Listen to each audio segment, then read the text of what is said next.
Mute alla. Sound. Hello, good morning, students.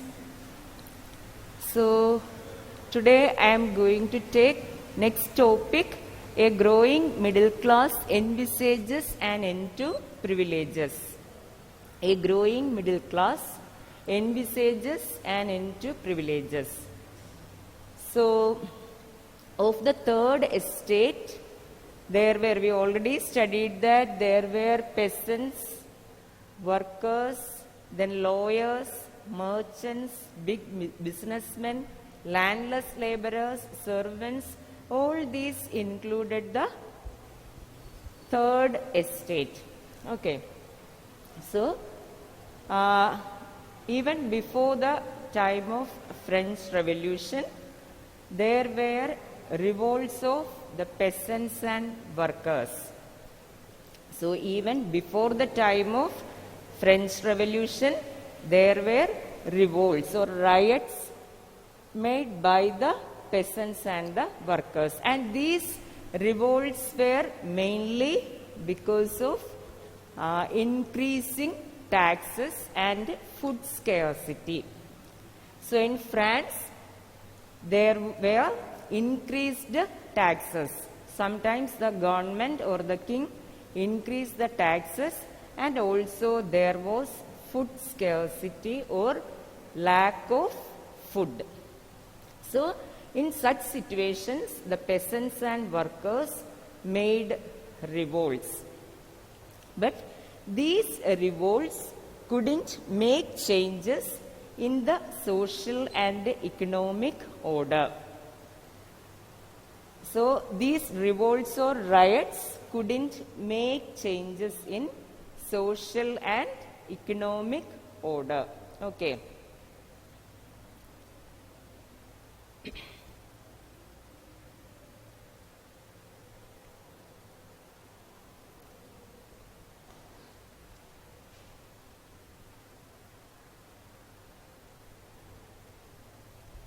But a new social group emerged among the third estate, new educated middle class. So, peasants and workers were there. They were not so educated people. So, whenever they made revolts against the increase of taxes and against the food scarcity, they couldn't make any change in the social and economic setup of the French society. Actually, they had no means or they had no resources to make these revolts in a broad way. But this responsibility were on the shoulders of a new social group or the educated middle class who emerged from the third estate. So, we already studied that in the third estate there were prosperous people, big businessmen and merchants were there. So, these people became prosperous through the manufacture and export of textiles, mainly through the manufacture and export of textiles. So, overseas trade was there and manufacture and export of these silk and woolen textiles was there. So, through these, a section from the third estate became prosperous. So, merchants and manufacturers or a section of the third estate became prosperous mainly through the overseas trade and manufacture and export of silk and woolen textiles. And in the third estate, there were also administrative officials and lawyers. So, administrative officials were there and lawyers were there in the third estate. So, a new group emerged and they were called the educated middle class. Sometimes they were referred as bourgeois class. It is not included in your text, so leave it, okay? So these people were educated, and so they could easily get the ideas of great philosophers. Okay, so it was a time of great philosophers, and these people, these educated section, they read the books and they got the ideas of great French philosophers. And one such philosopher was John Locke, and his work, Two Treatises of Government. So John Locke was a great French philosopher, and he wrote the book Two Treatises of Government. So in this work, he opposed the doctrine of the divine and absolute right of the monarch. So among the middle class, there was an idea that actually there is no divine right, no need of divine right for the monarch. Okay, a person's position would be decided by his merit. Only on the basis of merit, the position of a person could be decided. So this idea they got mainly from this person, this philosopher John Locke. So John Locke's famous work, Two Treatises of Government, and in this book he opposed the doctrine of the divine and absolute right of the monarch. Actually, there is no divine and absolute right for any monarch. Okay. Listen. After the class, at the end, 5 minutes I will give you for asking. Okay? Asking doubts. Okay? Not now.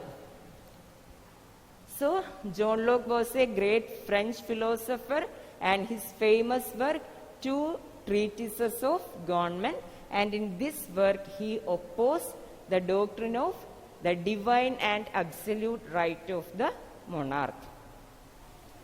Then another philosopher, Jean-Jacques Rousseau, and his famous work, The Social Contract. So, another philosopher who influenced the educated middle class of France was Jean-Jacques Rousseau, and his famous work, Social Contract. So, in this work, he proposed a government based on the contract between the people and their representatives. Okay? So, Jean-Jacques Rousseau wrote the famous work, Social Contract. And what was the main theme of this work? In this work, or in this book, Social Contract, Rousseau proposed a government that could be based on a contract between the people and their representatives. Eben, mute. So next person, next philosopher who influenced the middle class society of France was Montesquieu. And his famous work, The Spirit of the Laws. Spirit of the Laws was the famous work written by Montesquieu. And in this work, he proposed the concept division of powers. Division of powers among different organs of the government. So in a democracy, which are the three organs of government? Legislature, executive and judiciary.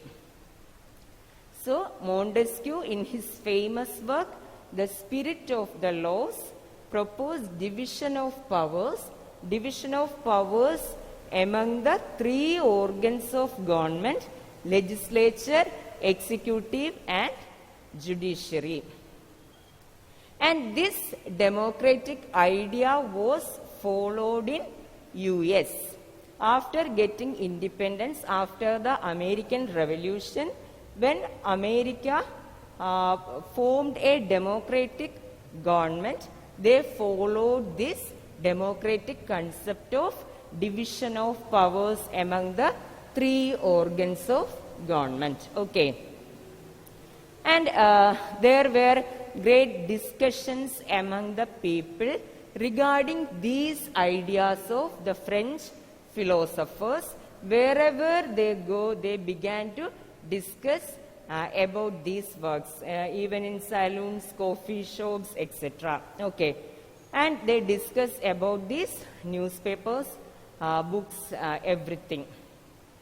Even the illiterate people, even the uneducated people could understand the ideas of these philosophers because all these books were read aloud, okay, by the educated people. So here one question can be asked: what was the influence of French philosophers, or the role of French philosophers that led to the French Revolution? So how did these philosophers influence the middle class society, the educated middle class society of France? So they brought about, these philosophers brought about democratic ideas, or the French people got the democratic ideas from a few philosophers like John Locke, Jean-Jacques Rousseau, Montesquieu, etc. So it's very important question. So John Locke's work, Two Treatises of Government, and in this work he opposed the doctrine of the divine and absolute right of the monarch. Then next person, Jean-Jacques Rousseau, his famous work, Social Contract. So he proposed, in this book he proposed a government based on social contract, and this contract should be between the people and their representatives. Then the third philosopher who had influenced the French people was Montesquieu, and his famous work, The Spirit of the Laws.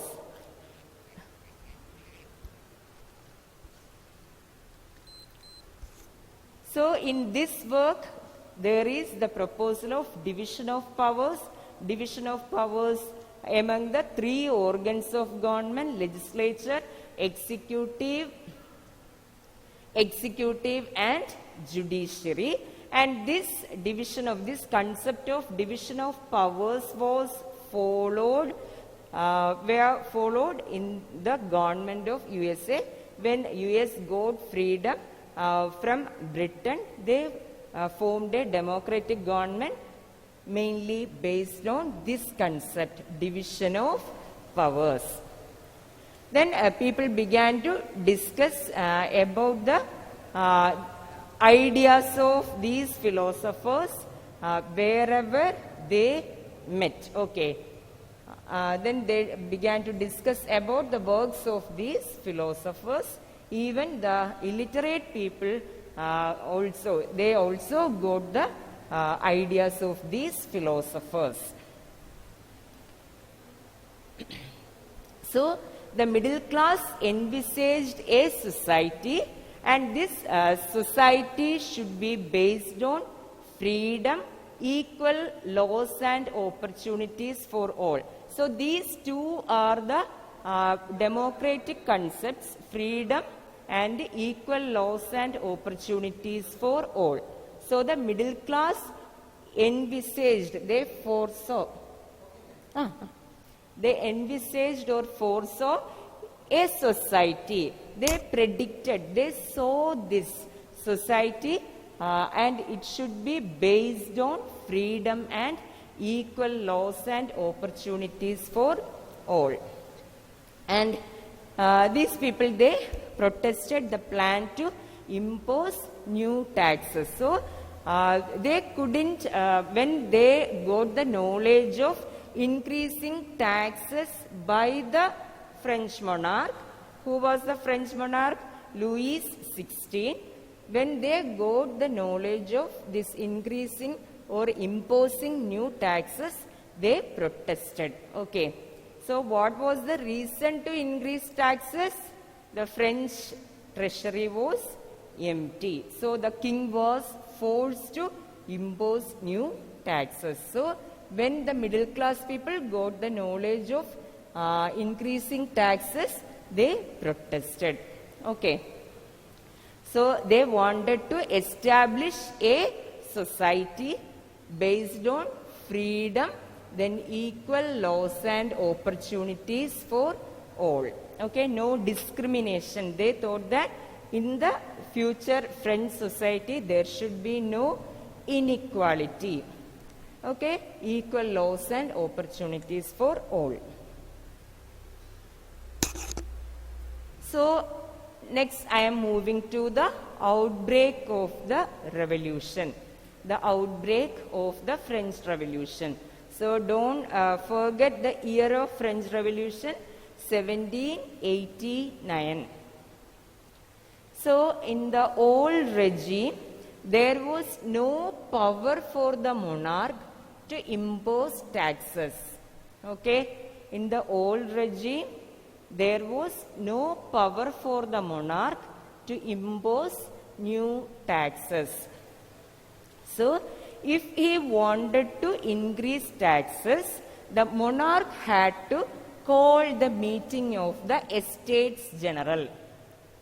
So, the king, he was so powerful, the monarch was so powerful, even though he was powerful, he couldn't impose new taxes. He had to discuss it with the people's representatives or the representatives from the 3 estates.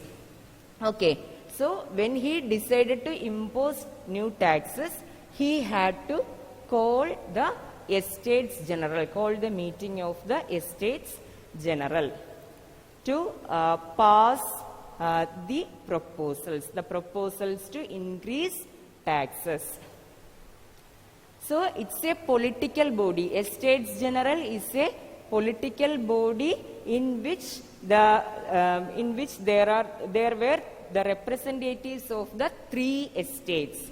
So it's a political body which consists of the 3 estates representatives, the representatives of the 3 estates, first, second and third estates. So in the old regime, in the old system of monarchy, the monarch had no power to impose new taxes. If he wanted to impose new taxes, he had to call the Estates General.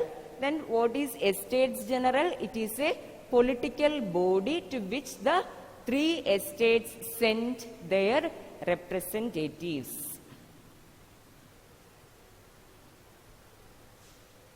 So it is the picture of Estates General. So the last Estates General or the meeting of the last Estates General was in the year 1614. After that there were no meetings of this Estates General. So on 5th May 1789, Louis XVI decided to call the meeting of Estates General. So 5th May 1789, Louis XVI decided to call the meeting of the Estates General. So in this meeting,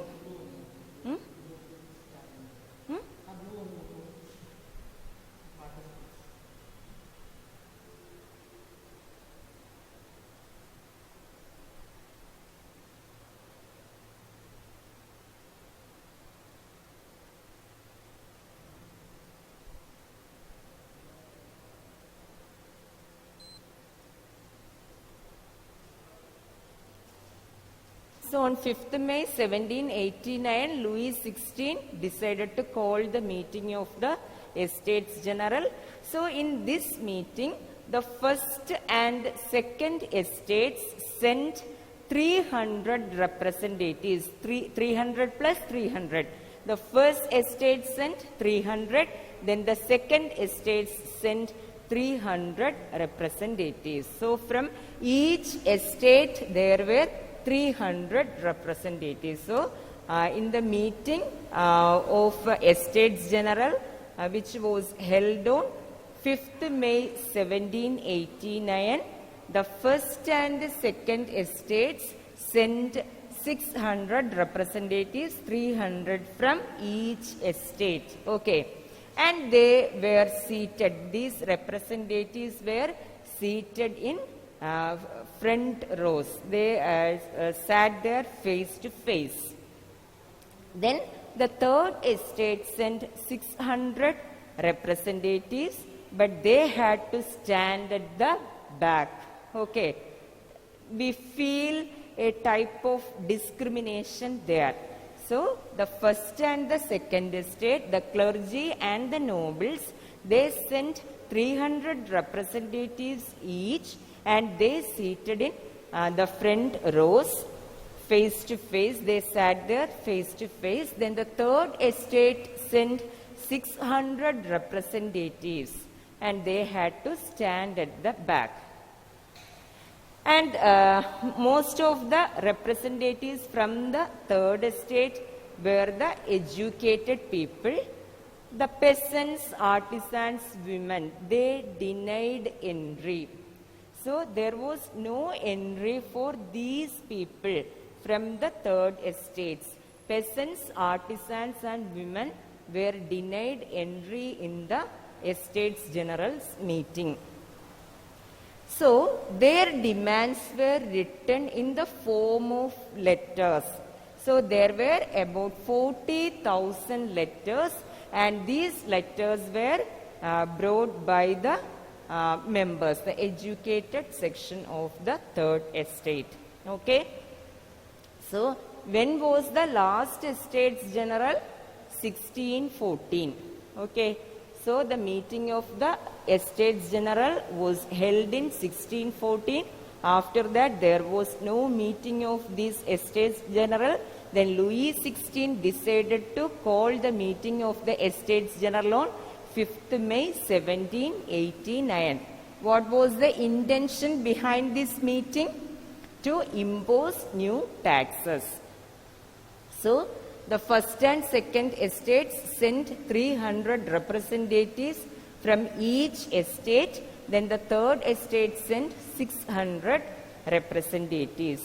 Then from the third estates, the representation was done mainly by the educated people, peasants, artisans, women, denied entry. So their demands were written in the form of letters and brought about by the educated people. So, the method of voting followed in the Estates General was one vote for each estate. Okay, one vote for each estate. That means the first, taking the example of first estate, in the first estate there were 300 representatives. So, for all these 300 representatives, they had no right to vote. Only one vote for each estate. So, the first estate can put one vote, then the second estate can put one vote, and the third estate could put one vote. So, the third estate, members from the third estate demanded one vote for each member. And it is the idea they got from Rousseau's social contract. Okay. So, what was the demand of the third estate? They demanded one vote for each member. One vote for each member, not one vote for each estate. Okay. But the monarch Louis XVI rejected this demand. So, the representatives of the third estate, they walked out. Okay. So, what was the method of voting followed in the Estates General one vote for each estate. Each estate could put one vote. Okay, but the members of the third estate demanded one vote for each member. One vote for each member. So they got this concept, this democratic concept from Rousseau. Rousseau's social contract. The monarch rejected the demand of the third estate, one vote for each member. So the members of the third estate walked out. So the members of the third estate, they met on 20th June 1789 in the hall of an indoor tennis court at Versailles. So they met in an indoor tennis court where Versailles on 20th June 1789, and they named this body or this body of representatives as the National Assembly. So what was the name given by the third estate for this body of representatives? National Assembly. Okay. So after walking out from the Estates General, why did they walk out? Because the monarch denied the demand of the third estate of one vote for each representative. So they met where they met at Versailles in an indoor tennis court on June 20th, 1789, and they formed the body called National Assembly. And there they took an oath. They swore not to disperse till they had drafted a constitution. So there they decided to draft a constitution for France.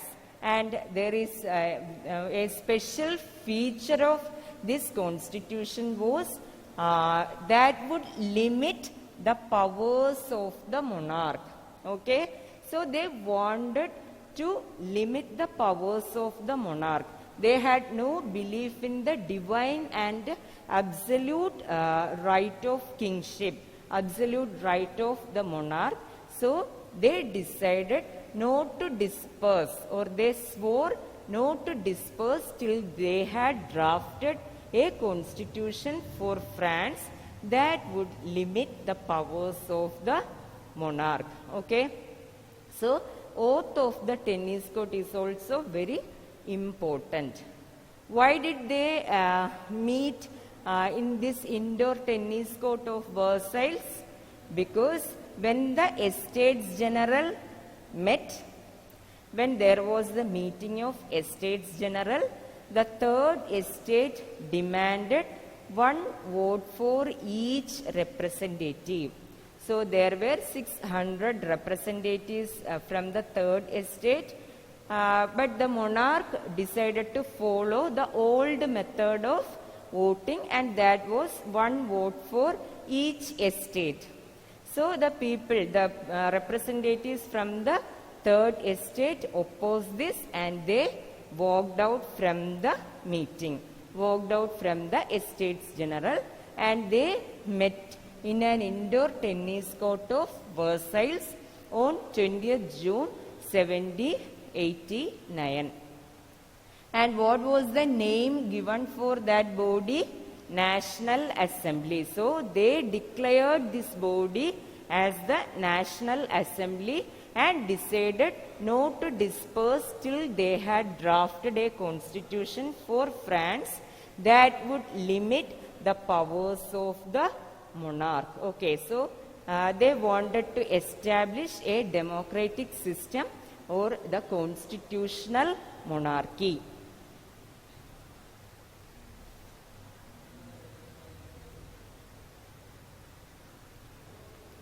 So in this meeting, they were led by two leaders, Mirabeau and Abbassius. Okay, Mirabeau and Abbassius. Actually, this Mirabeau was not from the third estate.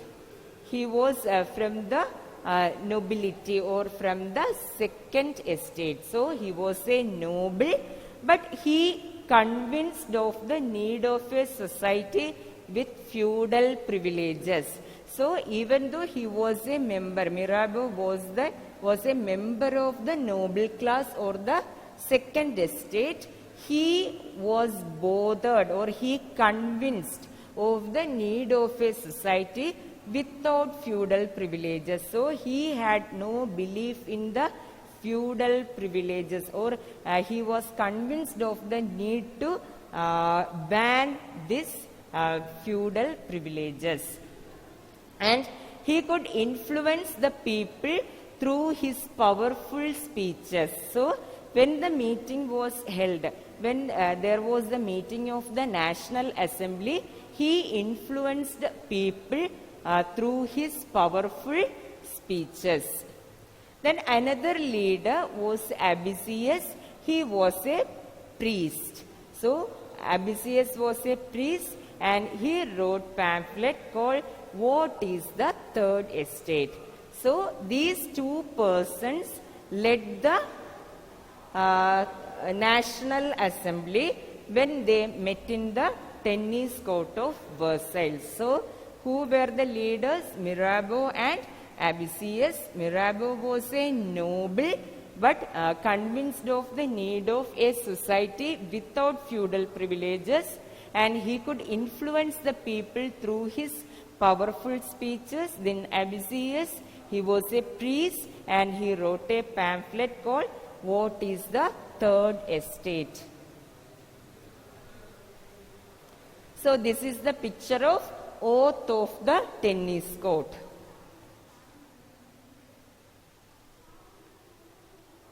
So the National Assembly was busy with the drafting of the constitution. So they decided to draft a constitution for France. So the assembly or the members of the third estate, they were busy with the drafting of the constitution at Versailles. So when winter came, there was bad harvest and the price of bread rose. We already studied about the subsistence crisis. When we studied subsistence crisis, I mentioned that there were frequent subsistence crises, mainly because of the rise in the price of bread. Bread was the staple diet of the French people. So the situation became worse when winter came or bad harvest came. Okay, the rise of the rise in the price of bread affected the people, and this situation was utilized by the bakers. They hoarded the supplies and people had to wait in long queues to get a slice of bread. Okay, so many times the women folk, they became violent. After waiting in long queues, they entered the shops, okay, becoming violent. So during this time, the king ordered the troops to enter Paris. So now we are going to the first part of this chapter, storming of Bastille. Okay, so the king ordered his troops to enter Paris, and then occurred the storming of the Bastille on 14th July 1789. So the National Assembly, after the oath of tennis court, after the meeting held in the tennis court, the National Assembly was busy with the work of drafting the constitution, because in the meeting they decided to draft a constitution for France which would limit the powers of the king. So they were busy with, the National Assembly was busy with the drafting of constitution. So there was winter and bad harvest, so naturally the price of bread rose. So the bakers, they utilized this situation, and there was hoarding of supplies, and people had to wait for a long time in long queues. So during this time, the king ordered his troops to enter Paris, because there were troubles because of the rise in the price of bread. So the people consist of, or people's militia consist of 7,000 men and women.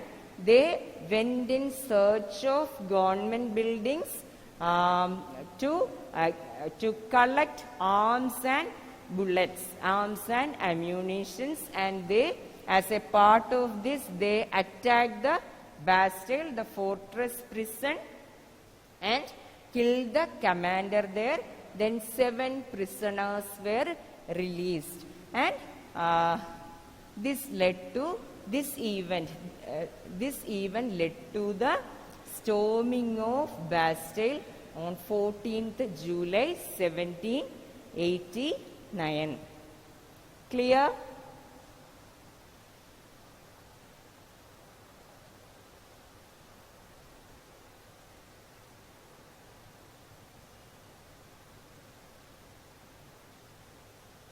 So, outbreak of the revolution, in the old regime, the monarch had no power to impose new taxes.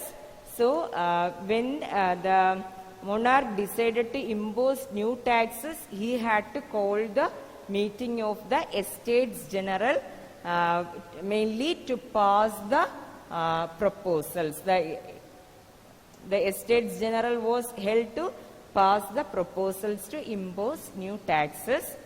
So, this Estates General was a political body to which the 3 estates sent their representatives. The last Estates General was held in the year 1614. So, on 5th May 1789, Louis XVI decided to call the meeting of Estates General. And in the meeting of the Estates General, each estate sent their representatives. First and second estates sent 300 representatives from each estate. Then the third estate sent 600 representatives. Then the peasants, artisans, women had no entry in the meeting, so their demands were written in the form of letters. So what was the method followed in the Estates General? 1 vote for each estate. So 1 vote for each estate, that was the method of voting followed in the Estates General. So the members of the third estate demanded 1 vote for each member. Not 1 vote for each estate, they demanded 1 vote for each member. And they got this idea, the people of the third estate got this idea from Rousseau. Rousseau's work, The Social Contract. So when the king rejected this demand, the members of the third estate walked out. So these people, the members of the third estate, met in an indoor tennis court on 20th June at Versailles. They declared their assembly as, or this body as the National Assembly, and they swore not to disperse till they had drafted a constitution for France that would limit the powers of the monarch. That means the National Assembly decided to draft a constitution for France, and that constitution would limit the powers of the monarch. So they wanted to establish a democratic system in France. and they were led by two leaders, but these leaders were not from the third estate. The first person, Mirabeau, he was a noble, but this noble convinced of the need of a society without feudal privileges, and he could influence the people through his powerful speeches. The next person, Abbassius, he was a priest, and he wrote a pamphlet called What is the Third Estate? So, when the National Assembly was busy with the drafting of the Constitution, there were some problems in France. It was a time of winter and bad harvest, so the price of bread rose. So the bakers, they utilized this situation and hoarded supplies. So people had to wait in long queues, or they had to spend long hours to get a slice of bread. So to avoid these troubles, the king ordered his troops to enter Paris, the city of Paris.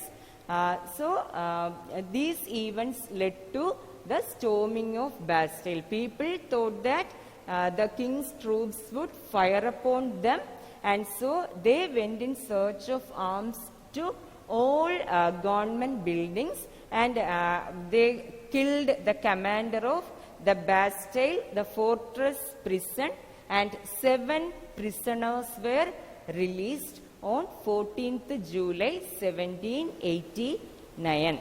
Okay.